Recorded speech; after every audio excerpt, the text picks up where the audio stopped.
हमारे YouTube channel धार्मिक truth में आप सभी का तहे दिल से स्वागत है। तो दोस्तों, धार्मिक ग्रंथों में भी बताया गया है कि जैसे इंसान की संगत होती है, जैसे इंसान के आसपास का वातावरण होता है, उसी तरह इंसान के विचार होते हैं और उसी तरह इंसान का बर्ताव हो जाता है।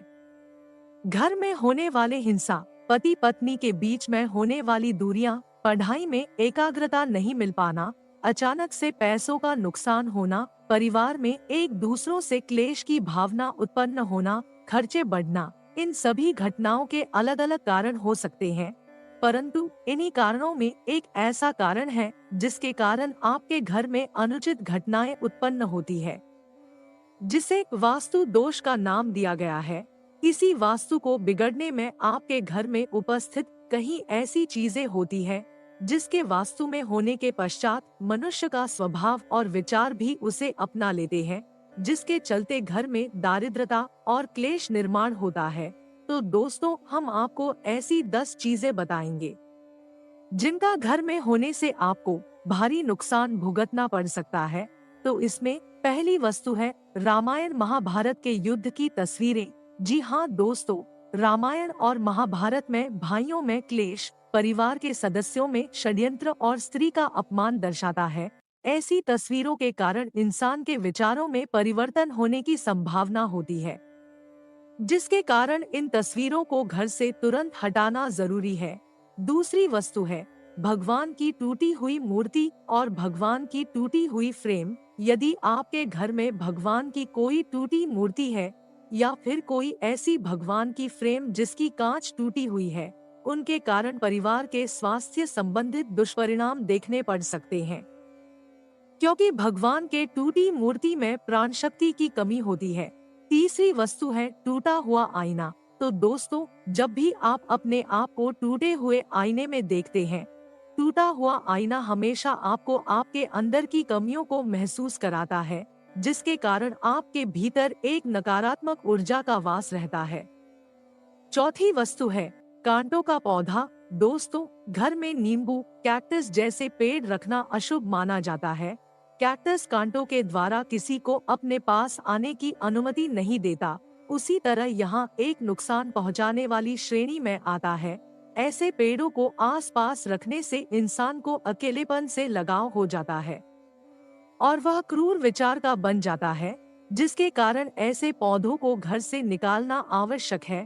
पांचवी वस्तु है आईना या फिर शीशा जो आपके बिस्तर के सामने लगा हो। तो दोस्तों, बिस्तर के सामने रखा हुआ आईना पति पत्नी के रिश्तों में दूरियां पैदा करने का कारण बन सकता है।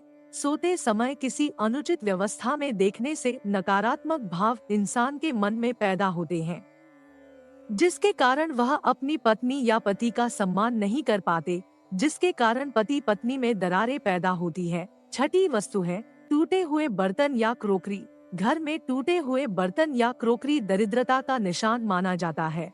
उदाहरणार्थ, जब भी इंसान टूटे हुए कप में चाय पीता है, वह टूटा हुआ कप उसे अपनी दरिद्रता का एहसास कराता है और वास्तु उसी परिस्थिति को स्वीकार कर नकारात्मक ऊर्जा निर्माण करती है। इसी कारण घर में मौजूद सभी टूटे या खराब बर्तनों को आज ही घर से निकाल देना आवश्यक है। सातवीं चीज है दीवारों या छत पर दिखने वाली दरारें। जिन घरों की दीवारों पर दरारें होती है, ऐसे घरों में देवी लक्ष्मी ज्यादा दिन वास नहीं करती। ऐसे घरों में हमेशा धन की कमी उत्पन्न होती है, इसलिए ऐसी दरारों को मिटाना आवश्यक है।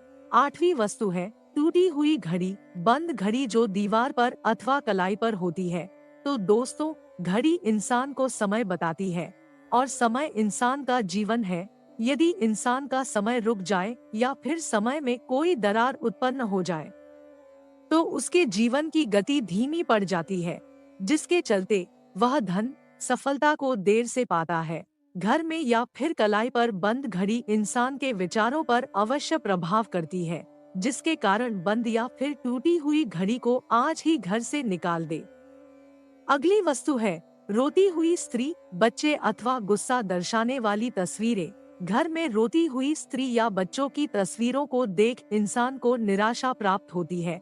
इसी तरह किसी जंगली जानवर या गुस्सा दर्शाने वाली तस्वीरें इंसान के विचारों को तामसिक और क्रूर बनाती है, जिसके कारण घर में क्लेश निर्माण होता है। इसी कारण इन तस्वीरों को घर से निकालना आवश्यक है।